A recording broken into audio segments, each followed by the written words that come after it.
What's up, guys? Nerd Desk here with the horribly grainy camera with the horrible wooden chair. But we got a cool unboxing today for your retro guys. I have a Dreamcast controller in box, brand new. I picked this up for 10 bucks at my thrift store. Now, if I'm correct, there's something very interesting about that. As you notice, the color scheme is actually blue instead of the American red. Now on the back I noticed another thing where it says the website is dreamcast-europe.com, which probably means that this is a PAL controller, and that means that instead of the red logo right here, it means it's going to be blue, which is pretty cool. But you know, you never know what's in here. So let me go ahead and open this up. This is, like I said, brand new. So first want to open this. On the side here, it has a little schematic of what everything does. You know, buttons, that kind of thing. On the back, it has a quote from somebody that it doesn't actually say.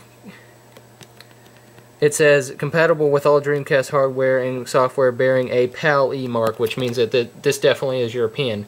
But that means it most likely will work with a North American system. I don't see why it wouldn't. So go ahead, open that up.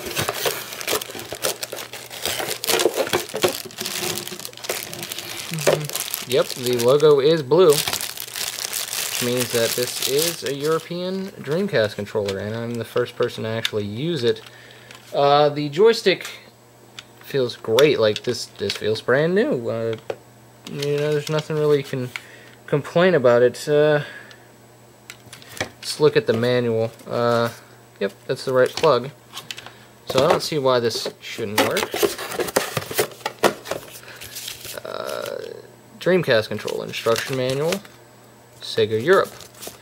So that means someone imported this, that's very odd. VMU instruction. You know, be sure before connecting a controller, turn off the, yeah. So, you know, that's a cool thing to have, especially since it's European. I hope you enjoyed this unboxing. Be sure to like us on Facebook and follow us on Twitter. And we will be upgrading to a T2i camera soon, which means the review will be in much better quality. So stay tuned for that, and I'll see you guys later.